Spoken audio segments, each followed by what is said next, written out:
Nas últimas décadas, o terceiro setor vem ganhando cada vez mais espaço no Brasil. Para se ter uma ideia, estimativas apontam que 12 milhões de pessoas estejam envolvidas de algum modo com este segmento. Os dados apurados pelo IBGE apresentam o terceiro setor com a participação oficial de 1,4% na formação do PIB brasileiro, o que significa um montante de aproximadamente 32 bilhões de reais. E para falar sobre o assunto, recebemos no programa José Alberto Tozzi, autor dos livros SOS da ONG e ONG Sustentável. Está no ar o Observatório do Terceiro Setor, o olhar da cidadania.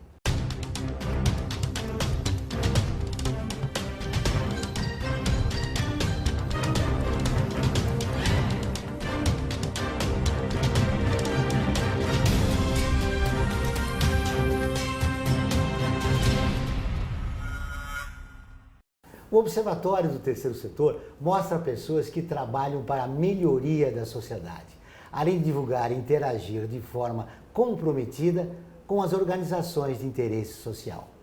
José Alberto Tozzi é administrador de empresas, contador e auditor e sócio da Tozzi Terceiro Setor, que é uma empresa especializada na prestação de serviços para entidades do terceiro setor. Tudo bem, Tozzi? Seja bem-vindo novamente. Muito obrigado, Joel. É um prazer estar aqui e falar com seus telespectadores. Tozzi, o terceiro setor está superando essa crise econômica? Felizmente está. Está evoluindo com alguma dificuldade, a gente sempre observa, né, uma entidade aqui, outra ali com dificuldade, mas eu diria que de uma forma geral está superando, está evoluindo e vejamos como é que serão os próximos anos, já que os economistas dizem que a crise já está sendo debelada. Quais são as preocupações que as organizações de interesse social devem ter neste momento? Eu sempre digo que um dos principais fatores é a questão de captação de recurso e as fontes de recurso quando elas ficam dependentes demais de uma única fonte. Então eu tenho discutido com gestores nos cursos, palestras, gente, vamos desenhar a pizza das fontes de recurso para saber se há uma dependência muito grande. E o que eu tenho observado é que a maioria das organizações no Brasil ainda dependem muito dos recursos públicos, sejam eles municipais, estaduais ou federais. Eu diria que aproximadamente 50% do recurso anual que entra nas ONGs vem do poder público. Você está falando nas famosas leis de incentivo, né? Também. Não só o dinheiro como termo de colaboração e fomento, que seria o envio direto de recurso público para as ONGs, mas também nos incentivos, né, nas leis de incentivo.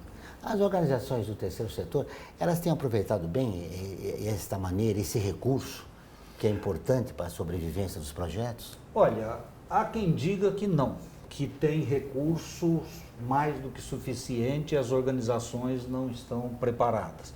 Eu acho que tem os dois lados. Tem lado realmente, e principalmente organizações mais simples no interior do país, que tem muita dificuldade de se organizar, de preparar projeto, de aprovar projeto. Já as organizações aqui da região sudeste preparam bem projetos, estão organizadas, mas nem sempre conseguem captar esse recurso. O problema é o famoso... É a comunicação, né? A famosa comunicação. Já que o terceiro setor é formado por a maioria, né? Por pequenas e médias organizações da sociedade civil que não têm informação, né? Exatamente. Se você pega a pesquisa do IBGE, que você citou no início, 85% das organizações no Brasil declaram que não tem um funcionário. Mesmo que haja algum erro com relação a isso, mas... Você vê, se não tem nenhum funcionário, imagina a estrutura burocrática, imagina o conhecimento que essa organização tem para captar recursos, prestar contas, gerir o recurso e assim por diante, né? Então, o nosso conjunto de organizações no Brasil ainda é muito disforme, ou seja, eu tenho muita organização pequena e pouca organização de grande porte. E as maiores têm acesso à informação que as pequenas não têm, né? Exatamente. Agora, para furar essa bolha, o que é necessário? Uma das coisas é o conhecimento, é a divulgação do conhecimento, é o desenvolvimento das organizações E nós estamos, eu diria para você que o centro do conhecimento está aqui na região sudeste. Nós precisamos exportar isso, nós precisamos levar isso para o grande público no Brasil. Eu acho que um dos caminhos é a educação à distância. Por mais que as pessoas possam questionar, não é dessa geração, é de uma geração futura, mas nós estamos numa transição, acho que importante, e nós devemos trabalhar no sentido de divulgação do conhecimento. Para você ter um exemplo, na quinta-feira passada, nós fizemos o fechamento de um programa em EAD patrocinado pela Fundação Salvador Arena, onde o aluno passa 6 meses estudando à distância, tem três reuniões presenciais e fazemos vários encontros virtuais, fórum, chat. E no final, o aluno prepara um artigo sobre o assunto que ele interessou e que ele está preparando na organização, e esse artigo, depois de uma certa revisão, é lançado um e-book. Agora, no dia 22 de novembro, nós vamos lançar o e-book da turma do ano passado. Esta é uma grande contribuição que a Fundação traz para o setor, porque tudo aquilo que foi discutido, implantado ou estudado por esses alunos é colocado na internet à disposição de qualquer gestor. Como você disse, é levar o conhecimento às pequenas e médias que não têm acesso à informação e ao conhecimento. Exatamente. Nós vivemos ainda numa crise, voltando à crise. Nesse momento, o que as organizações devem fazer para superar? Olha, eu sou muito adepto a planejamento. Eu acho que nós precisamos primeiro diagnosticar a situação, ou seja, de onde está vindo o recurso, como eu estou gastando o recurso, como eu estou aplicando esse recurso e, em função desse diagnóstico, desenhar alternativas. Eu recebo muitos e-mails perguntando, bom, mas como é que eu faço para captar recurso? Sexta-feira recebi um dizendo, mas como é que eu faço para gerar renda? Gente, tudo isso é possível, mas se antes eu não diagnosticar, planejar, para buscar os caminhos, eu vou ficar dando tiro para todo lado e não vou chegar a lugar nenhum. Eu costumo brincar que quando Deus deu aula de planejamento, o terceiro setor faltou todinho da aula. Então, veio para esse mundo sem planejar, mas é fundamental, independente do tamanho da organização, há que haver um planejamento, por mais simples que seja. Ele será fundamental, né, para o processo de profissionalização, né, para o segmento. Sem dúvidas. O que a gente alega sempre é que o segmento precisa se profissionalizar, precisa evoluir, a legislação vem dando sinais e ajudando para isso, e eu acho que é fundamental ter profissionais melhor treinados, desenvolvidos, pensando num terceiro setor efetivamente profissionalizado. Todas as terças e quintas-feiras, ao vivo, às 14 horas, tem programa de rádio Observatório do Terceiro Setor, onde recebemos especialistas que, junto com os ouvintes, debatem os principais temas da atualidade e do terceiro setor. Você pode ouvir pela rádio Trianon AM 740 ou em qualquer lugar do mundo, pela internet, do seu celular, computador ou tablet, pelo link que aparece na sua tela. Voltamos depois do intervalo.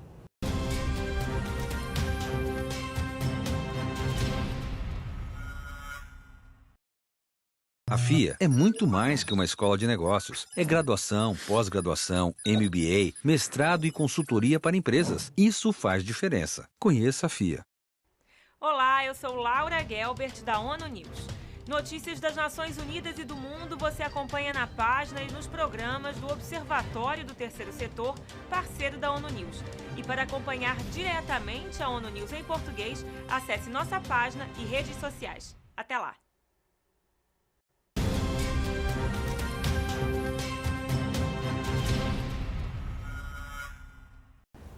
Voltamos agora com o Observatório do Terceiro Setor. E agora vamos para o quadro Você Conhece? Ela foi escrava do próprio pai, mas lutou pelo fim da escravidão no Brasil, ajudando na fuga de muitos escravos. Adelina, você conhece? Adelina nasceu em 5 de julho de 1867 em São Luís do Maranhão e era filha de escrava com o senhor dos escravos. Ela e sua mãe eram chamadas de Boca da Noite, Seu pai era um rico senhor e, sendo filha dele, recebeu a promessa de ser libertada ao fazer 17 anos. Promessa que não foi cumprida, e Adelina continuou sendo escrava do seu próprio pai. Apesar disso, ela sabia ler e escrever, o que era incomum para uma escrava. Quando seu pai, proprietário, teve um revés financeiro, passou a fabricar charutos, encarregando a filha de venda avulsa pela cidade, o que lhe dava liberdade de movimentos em São Luís. Os estudantes do liceu eram seus clientes e por isso ela sempre passava no Largo do Carmo e assistia a comícios abolicionistas promovidos pelos estudantes.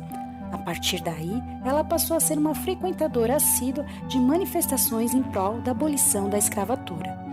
O conhecimento de Adelina sobre a cidade, sua facilidade de transitar por ela e sua rede de relações conquistada através de vendas de charutos foi um triunfo para a luta abolicionista. Afinal, isso possibilitava que os ativistas antecipassem ações da polícia com a ajuda das informações que ela coletava e seu conhecimento sobre as ruas da cidade ajudava na articulação de fugas de escravos. Adelina se envolveu diretamente em algumas fugas, entre elas a de Esperança, que fugiu para o Ceará. Adelina é um nome pouco conhecido, mas ela não deixa de ser notável por isso. Ela é mais uma mulher negra que lutou contra a escravidão e que teve seu nome esquecido na história por causa do machismo e do racismo no Brasil. Tosi, muitas pessoas, especialistas e estudiosos, atribuem o nosso atraso, o atraso do país, à escravidão, o tempo muito grande da escravidão. E, consequentemente, personagens que fizeram a diferença na época não são muito estudados, como a Adelina. Pode ser verdade, mas já faz tanto tempo que a escravidão foi abolida e nós não conseguimos ultrapassar esses limites, né? Eu acho que já é tempo da gente esquecer o passado e partir para novos caminhos, para tudo que vem acontecendo de inovação, de digital, de internet. Eu acho que esse mundo está aberto para a gente evoluir. Para construir esse novo momento no país, o terceiro setor é fundamental. Eu não tenho dúvidas, né? Ele tem vários aspectos, várias coisas que o segundo e o primeiro não têm e é nativo do terceiro setor, né? Mas ele precisa estar todo em bloco, trabalhando em conjunto. Eu sinto ainda que ele é muito pulverizado, as forças sinérgicas se perdem e eu acho que a gente precisa de um bloco coeso para um foco, para um objetivo. Pegando a sua palavra, por que não existe essa sinergia entre os atores do terceiro setor? Olha, primeiro porque eu acho que não tem órgãos que possam capitalizar tudo isso. Segundo, fazendo um pouco da minha culpa, que me desculpem os gestores, mas existe uma briga de poder, de ego, né? Apesar de ser alguma coisa totalmente filantrópica, benemérita, mas ainda existe. Às vezes você tem uma organização que não quer conversar com a outra porque entende que há uma competição. Eu não entendo que tipo de competição é esse, né? Então, a gente precisa ajustar primeiro os nossos egos e poderes e buscar um caminho, né? E ter, eu sempre digo, o terceiro setor deveria ter uma bancada no Congresso com representantes fortes que pudessem, né, buscar os interesses, a evolução. Mas o que a gente observa é que quando tem alguma lei, algum interesse, o advocacy é feito naquele momento através de algum deputado ou senador que é escolhido, mas não é um bloco que está ali discutindo os interesses do terceiro setor. Você sabe que o Observatório defende a tese que não deve existir essa competição que você se referiu e para isso nós organizamos uma série de eventos aqui em São Paulo que está reunindo representantes de organizações da sociedade civil e tem sido um sucesso, porque a troca de informações é fundamental para o seu crescimento, né? Sem dúvidas, até participei de um ou dois deles e acho isso fundamental e a gente precisa trabalhar um pouco essa imagem, né? Se você pega uma sociedade que divide entre Estado, mercado e terceiro setor, o mercado e o Estado têm N bancadas representativas e o terceiro setor, que é o todo, não tem nenhuma representação, né? E eu acho que esse é um ponto importante para o futuro do terceiro setor. Como mudar essa mentalidade, Tosi? Um caminho é essa divulgação do conhecimento, são essas reuniões, são esses debates, mas eu ainda acho que precisa alguém capitanear isso de uma forma mais global no país, algumas associações, a junção de algumas associações, uma federação, alguma coisa que possa levar o grupo para um determinado caminho. Tem outras pessoas que defendem que o terceiro setor deve ser um projeto coletivo, que todas as organizações se conscientizarem da importância delas se unirem para o crescimento do segmento. Eu acho que sim, mas eu não acredito que coletivamente todos vão se unir, né? Nós vamos ter algumas dissidências, mas eu acho que o conjunto deveria ter um caminho. É porque há interesses comuns, né? Sim. Do pequeno, médio e do grande, né? Sim, exatamente. Você tem hoje organizações que podem atuar em rede, alguém cuida da criança, o outro do adolescente, do adulto, do idoso, quer dizer, há uma complementaridade nos serviços, mas ainda eu sinto que isso está engatinhando, a gente não consegue fazer isso funcionar e eu acho que seria importantíssimo para o terceiro setor. Você que é um consultor, viaja pelo Brasil todo, tem encontrado algum elo de que nós podemos provocar essa mudança no terceiro setor? Eu acho que sim, e pelo conhecimento. Eu acho que o que há de interesse em todas as organizações no Brasil é o conhecimento, é a evolução e é a disponibilidade, digamos, de recurso, né? Talvez esses sejam os elos que possam fazer com que todo mundo vá para um caminho único. Saiba como adquirir computadores, notebooks, servidores e CPUs para você, sua empresa ou ONG, por um preço justo, assistência técnica, garantia de 1 ano e ainda contribuir com o meio ambiente. Acesse observatoriotercetor.org.br. Clique no banner Remake. Vamos para um rápido intervalo.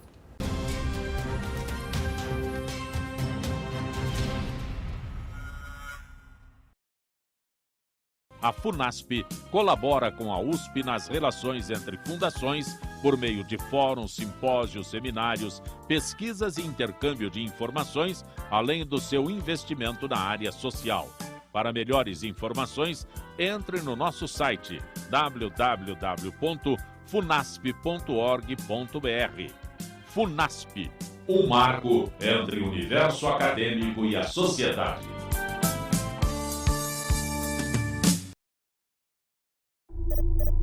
Internacionalizar a economia afeta o seu emprego?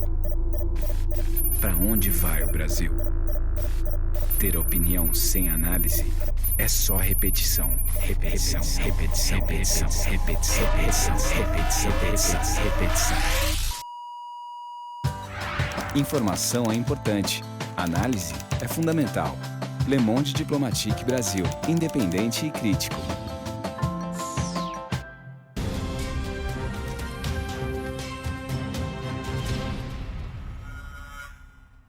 Estamos de volta com o programa do Observatório do Terceiro Setor, o Olhar da Cidadania. Não esqueça, todas as quartas-feiras, às 17 horas, tem o programa Olhar da Cidadania, na Rádio USP, com temas da atualidade e dos direitos humanos. Anote, todas as quartas-feiras, às 17 horas, na Rádio USP, em São Paulo, 93,7 FM. Em Ribeirão Preto, 107,9 FM. Tosi, já há algum tempo nós temos aí o marco regulatório. Há alguns críticos, porque ele teve transformações importantes, depois de um debate extenso com a sociedade civil. Como você vê esse tempo do marco regulatório?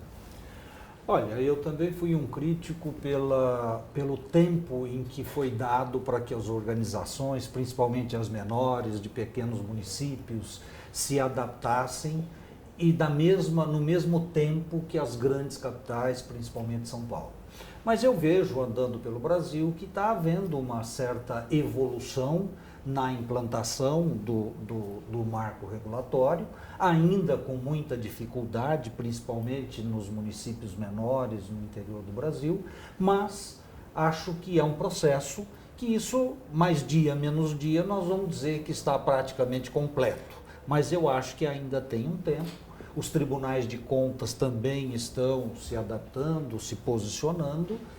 Acho que daqui a algum tempo nós teremos, digamos, ele totalmente implantado ou fazendo as alterações necessárias dada a experiência prática. É importante a gente explorar um pouco as dificuldades que estão acontecendo. Quais são as principais? Eu diria para você que é o que a gente vem falando, o desconhecimento, né? Boa parte das ONGs e dos municípios pequenos desconhecem a existência até do marco regulatório.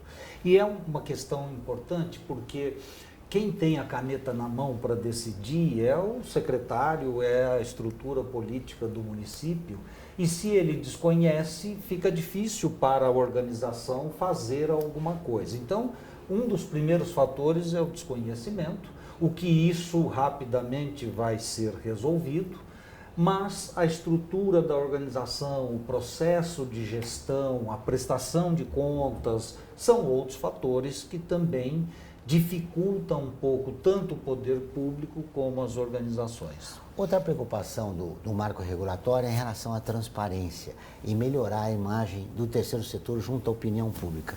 Está se conseguindo isso?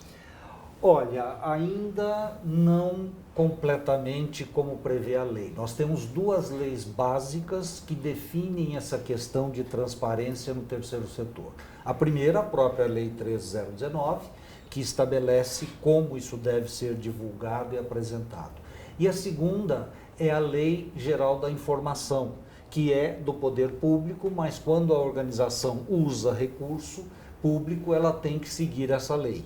E o decreto 7724, artigo 63, estabelece quais são as informações que devem ser divulgadas. E eu tenho visto pouca divulgação com relação a isso, e recentemente o Tribunal de Contas do Estado de São Paulo se posicionou cobrando das prefeituras e do governo do estado que as organizações sigam o que está previsto nessa lei. Então, acaba sendo um processo de cobrança, aprendizado, e aí há uma certa evolução. Em relação aos recursos públicos, eles estão sendo mais utilizados para evitar um desgaste com o terceiro setor? Olha, eu acho que sim, eu acho que também as organizações que no passado reclamavam muito que o recurso público não era suficiente, e hoje eu vejo exemplos de clientes meus que estão executando o mesmo projeto social com o volume de recursos da prefeitura sem colocar contrapartida. Então, quando você melhora a gestão, você elimina uma falácia que é do tipo, o recurso público não paga tudo o que é necessário. Eu tenho clientes que estão fazendo o mesmo projeto social, talvez até com mais qualidade, com o mesmo volume de recursos, sem contrapartida significativa. Muito bem, um novo governo assume o país. Há uma certa preocupação no terceiro setor. Como você vê isso? Todos nós estamos preocupados, até porque a gente não sabe qual vai ser a extensão disso tudo, né? Nós estamos preocupados na economia, na educação, na saúde, na segurança pública, quer dizer, é tudo novo, a gente tem tido algumas informações, alguns insights, mas ainda não suficiente para desenhar um quadro. Então, a preocupação é geral, até porque tivemos alguns insights no passado, no momento de eleições, de propaganda política, das ONGs, né, algum questionamento. Então, está tudo por acontecer. Hoje, boa parte dos recursos estão repassados para as organizações no nível de município. Está certo que parte dele vem do governo federal, mas a relação com o município, digamos que está estabilizada em função da mudança de governo há 2 anos atrás. Mas, com relação ao Estado e à Federação, teremos mudanças, principalmente na visão de políticas públicas, né? Agora, qual a extensão disso, fica muito difícil imaginar. Nós vamos ter que fazer o nosso apoio, fazer a nossa advocacy, né? E ver como é que as coisas vão acontecendo e se adaptar a isso. Na verdade, a área social foi pouco divulgada, né? Sempre, né? Sempre assim. E essa pouca divulgação traz uma intranquilidade. Né? Sim, é uma insegurança política, porque a gente tem insegurança jurídica em função da colcha de retalhos da legislação de terceiro setor. Agora temos uma insegurança política, quer dizer, quem vai ser o ministro do Desenvolvimento Social ou a ministra? Não se tem ainda essa informação. Como é que vai ser a política federal e estadual com relação a isso, né? Eu vejo algumas coisas, por exemplo, eu entendo que no estado de São Paulo pode tender a crescer o trabalho das OSs, que é uma visão, digamos, não é bem terceirização, mas é uma visão de diminuir o Estado e passar boa parte dessa operação para organizações da sociedade civil. Então, esse, para mim, no estado de São Paulo, pode ser um caminho. Pode ser um crescimento importante, né, para o segmento. Sem dúvidas. Você tem alguma sugestão para esse novo governo? O que deveríamos mudar em relação ao terceiro setor? Políticas públicas, incentivo? Eu acho que deveria haver uma grande reviravolta, uma análise mais profunda das políticas públicas, do que o Estado ou do que as organizações poderiam fazer, mas você falou um ponto-chave. Para mim, incentivo fiscal deveria ser alguma coisa muito melhor trabalhada do que o que a gente tem hoje, que são poucos incentivos, né? E isso não leva com que a pessoa física ou jurídica possa aplicar em projetos sociais. Então, eu acho que deveria ter uma revisão grande disso para facilitar a captação de recursos nas organizações. Tosi, estamos fechando essa entrevista, mas uma última pergunta. Como é que você vê o nosso terceiro setor e o futuro? Olha, eu sempre defendo, como escrevi no meu segundo livro, ONG Sustentável, que eu vejo um terceiro setor vibrante, um terceiro setor sustentável, desde que as organizações procurem gerar a sua própria renda. Eu acho que, como é um setor também player da economia, nada mais justo do que gerar a sua própria renda vendendo o conhecimento que ele adquire executando projetos. Acho que esse é o caminho para o futuro, o que tiraria a dependência das organizações na captação de recurso privado ou público, não que ela vá zerar, mas que ela seja menor e não tenha uma dependência, porque quando você gera o recurso, o gestor, a organização é que decide o que fazer, e não se o investidor social vai colocar recurso ou não para o projeto. Foi um prazer vê-lo, obrigado pela entrevista. Igualmente, muito obrigado. O programa do Observatório do Terceiro Setor desta semana fica por aqui. Mas para continuar nos acompanhando, acesse o nosso portal observatorioterceirsetor.org.br. Lembrando que o Observatório é acessado em 173 países e atinge mais de 2,5 milhões de pessoas todos os meses. Voltaremos na próxima semana com o Observatório do Terceiro Setor, o olhar da cidadania. Até o próximo programa.